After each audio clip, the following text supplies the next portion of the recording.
Hello and welcome to Connecting Jewish Grandparents, the Grand Plan podcast. I'm thrilled that you're here today to join me in what we do together each week of finding ways to empower and inspire grandparents to do their best based on the gift of the Torah. And I hope you like this.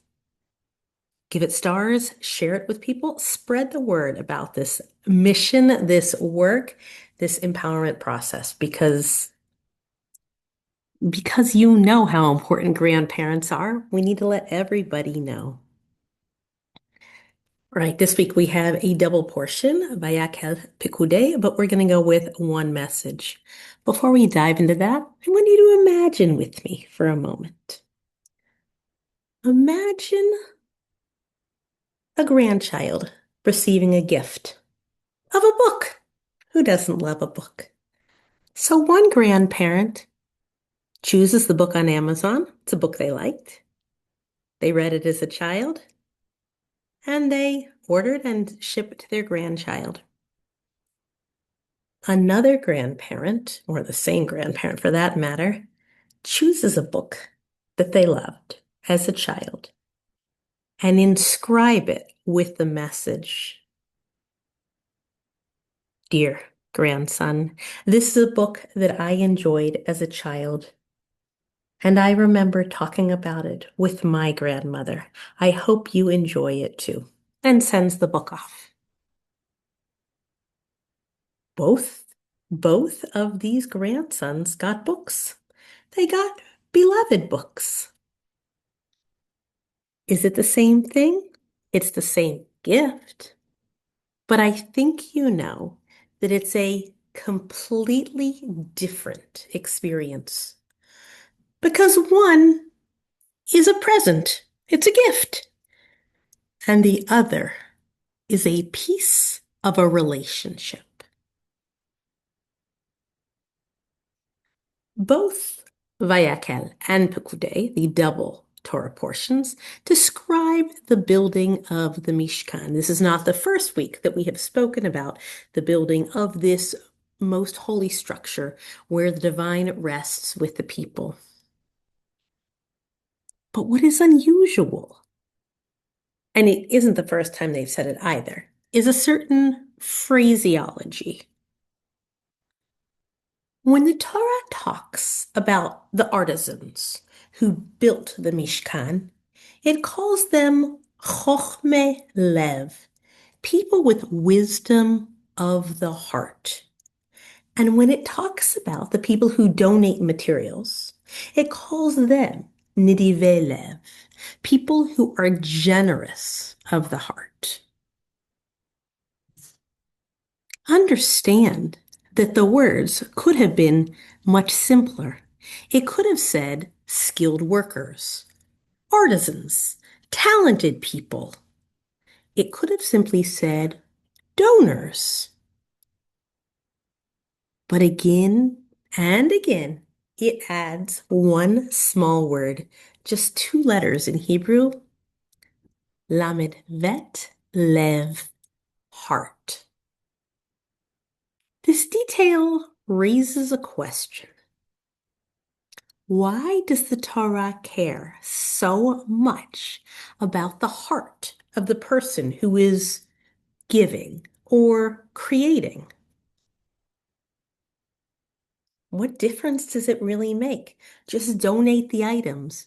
Just build the Mishkan. But no, the Mishkan was not just a construction project. It was a place, the place to hold holiness. And holiness is no simple matter. It is not just built by talent and with resources. It has to be built with heart, with lev. I think it's neat that the word lev, heart, and love are so similar. It actually did lead me down an unrelated path of why is it that the heart is considered the source of emotions? Shouldn't I Was wondering, shouldn't it be considered the intellect? Like, why do you know you're in love with hearts? Why do we draw hearts? Why is it considered the lev that is the source of this? And the reason is because, I mean, according to ancient philosophy, it was they could feel that part of their body changing when someone is excited and they can feel it pumping faster. You can feel a movement in your heart, a change within yourself that you cannot feel in your head in the same way.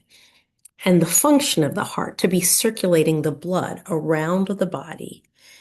It is again creating something, a force within us, centralized in the very middle of us.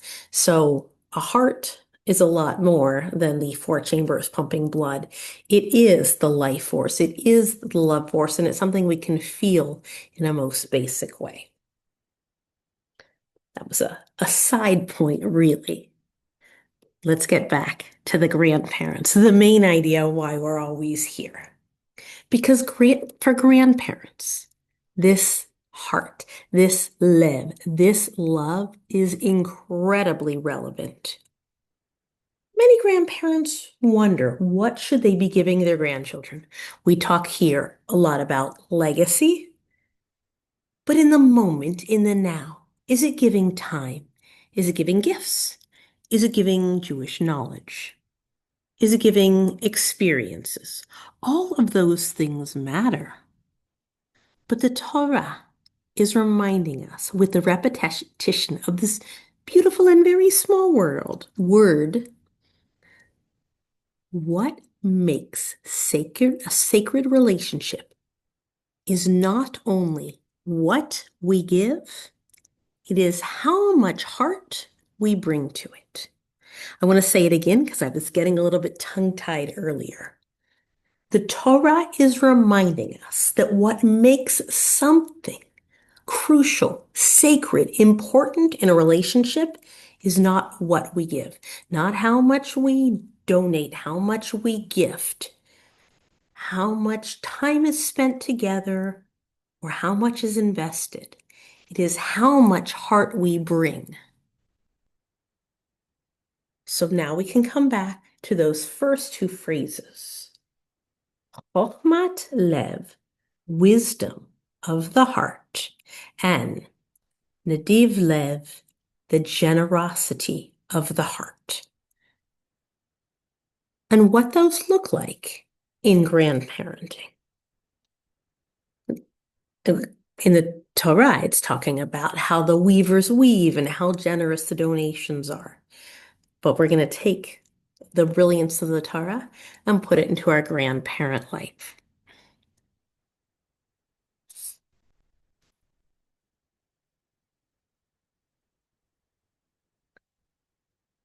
All right? What does your Chokhmat Lev look like? What is your wisdom of the heart? Another Hebrew phrase that isn't in this week's parasha is tsomet lev. It means how much attention you're giving, how much heart, again, it's used there, you're putting into something. So when you are giving a child your full attention, your tsomet lev, you are using chokhmat lev, the wisdom of your heart, to be paying attention, to be fully present with them. So when you are listening, you are using chokhmat lev, or you're certainly using lev. When you are sharing a memory, a family story, and you're giving it with love and with warmth and intention for why you're imparting this, you're not just saying words. You're not just telling your story. You're telling your story to the ears, to the brain, to the heart of this grandchild. And that intentionality is the lev. When you're teaching Torah, text, science, whatever it is you're teaching, you're doing it with love and not with pressure.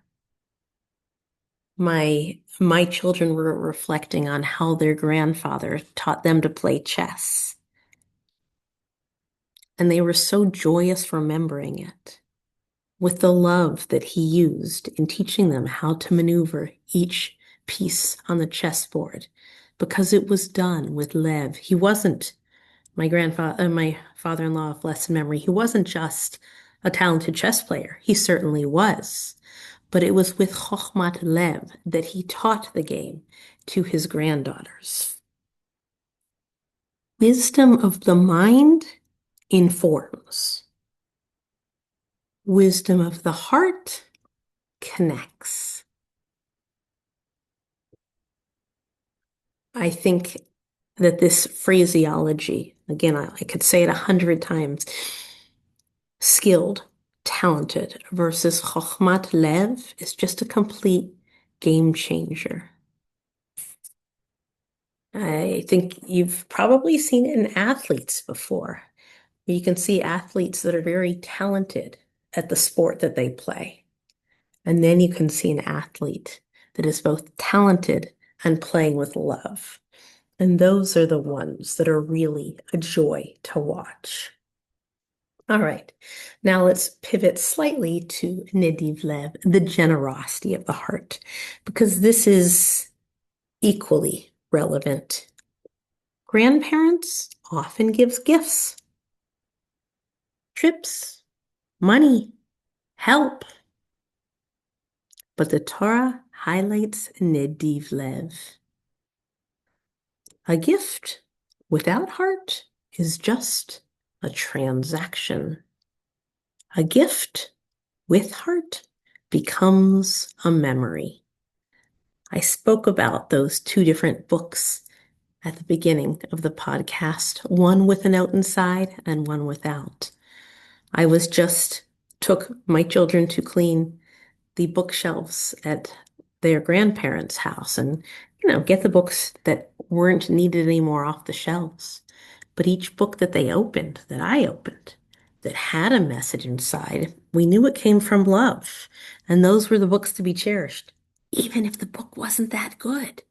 Because it was given with love, it was a true gift. Sending a grandchild a recipe that you enjoyed, that's kind. It's nice. It's thoughtful. But when you bake that recipe together, that is really giving with love. It's the heart that you put into what you give. You help pay for a trip that you're not going on with a grandchild. Then you ask for updates and pictures and you delight in the experience with them. You didn't just pay for them to go on a trip. You enjoyed that trip with them. Nediv Lev.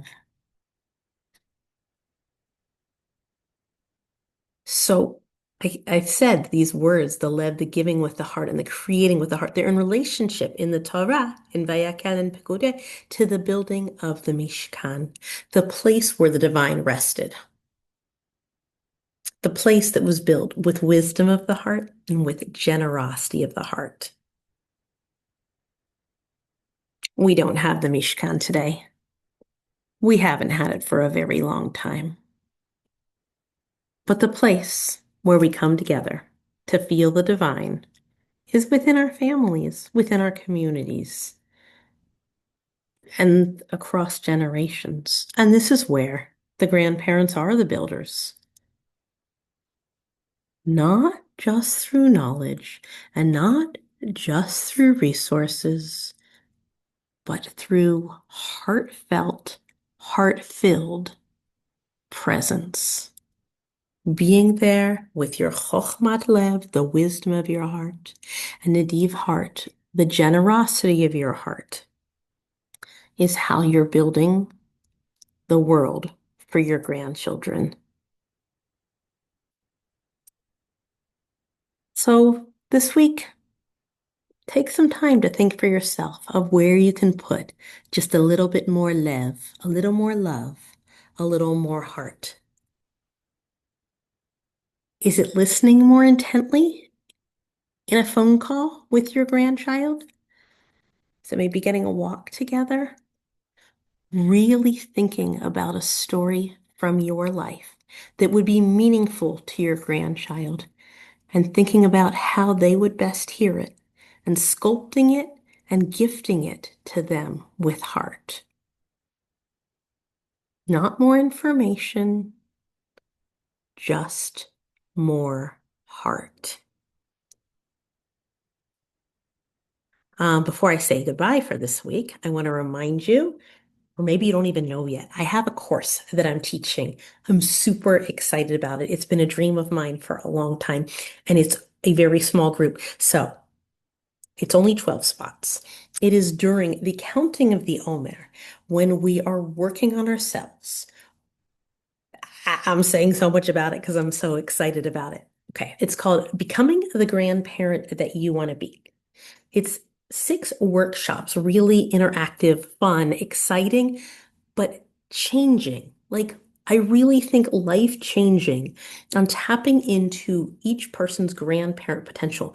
We're going to be looking at the Avot and Imaot, Abraham, Yitzchak, Yaakov, Sarah, Rivka, Rachel, Leah, and how we embody their holiest traits, how the Torah maps out people to be that type of person.